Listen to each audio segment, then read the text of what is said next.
मैं कह सकता हूं कि दुनिया की उत्पत्ति के बाद अगर इस मुल्क में, इस दुनिया में किसी ने समाजवाद की स्थापना की तो हमारे आराध्य देवता भगवान कृष्ण थे। इसलिए मैं कहना चाहता हूं, समाजवादी संकल्प और विचारों के साथ आपको आगे बढ़ना है और भगवान कृष्ण ने जो हमें आपको दिशा दी है, आदरणीय आधार चैतन्य जी ने एक हफ्ते के अंदर जो अपनी मुखार बिंदों से, जो अपनी अच्छी वाणी से आपको संदेश देने का काम किया है, सारे बिंदुओं को छूने का काम किया है, उस पर अगर आपने अमल कर लिया तो मैं समझता हूं आप में सामाजिक परिवर्तन भी आ जाएगा। और मैं कह सकता हूं कि आज की इन परिस्थितियों में जहां तक नैतिक मूल्यों में जो गिरावट आ रही है, उस पर हमें आपको सबको चिंता करने की आवश्यकता है। अगर नैतिकता में पतन हुआ तो याद रखना, उस परिवार का, उस गांव का पतन सुनिश्चित है। दुनिया की कोई ताकत हमें आपको बचा नहीं सकती है। इसलिए जब आज भागवत जिस गांव में होती है, वो गांव अपने आप में धन्य हो जाता है। वो पवित्र स्थली का संदेश आसपास के वातावरण पर जाता है।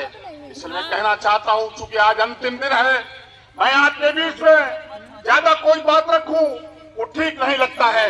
मैं तो आपका भाई हूं, आपका बेटा हूं, आपका साथी हूं। जब भी आवश्यकता पड़ती है आपके साथ कांधा से कांधा मिलाकर आपके हर संघर्ष में खड़े होने का प्रयास करता हूं। और कहना चाहता हूं कि हिंदुस्तान और उत्तर प्रदेश में चाहे जिनकी हुकूमत हो, लेकिन जब भी गांव गरीब और कमजोर व्यक्ति को आवश्यकता पड़ती है तो आपका ये भाई, आपका यह सेवक, चाहे कानपुर का कलेक्टर हो, चाहे कप्तान हो, आपकी आवाज उठाने का काम करता हूं।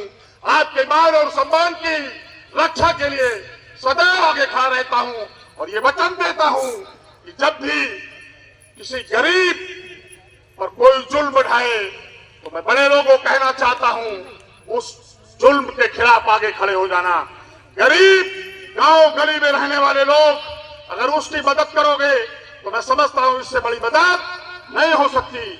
अभी हमारे आधार चैतन्य जी कह रहे थे कि कम से कम जो गरीब परिवार हैं उनकी बेटियों की शादी में जो आपने संकल्प कराया, ये संकल्प हर उस बड़े आदमी को लेना चाहिए। इस संकल्प और विश्वास के साथ सामाजिक परिवर्तन में आगे आना चाहिए। मैं आज के इस मौके पर आप सबसे सिर्फ इतना ही निवेदन करना चाहता हूं कि आधार चैतन्य जी ने जहां अपने मुखार बिंदु से लगातार एक हफ्ते तक तमाम संस्कारों की चर्चा की, भगवान कृष्ण के जीवन पर चर्चा की, हम आप अपने जीवन में एक सुधार का संकल्प लें और उस संकल्प और विश्वास के साथ आगे बढ़े, निश्चित रूप से ये सफल भागवत मानी जाएगी। मैं यहाँ के महान बुजुर्गों का, अपने माता और बहनों का सबको हृदय से स्वागत अभिनंदन करते हुए पुनः एक बार कानपुर जनपद देहात की इस पवित्र भूमि पर आदरणीय चैतन्य जी का हृदय से स्वागत और अभिनंदन करता हूँ। धन्यवाद। जय हिंद।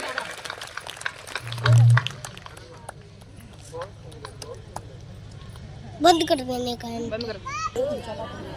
तुम लोगों की याद हमें बरबस आएगी। भाइयों, इधर बारात आ गई है।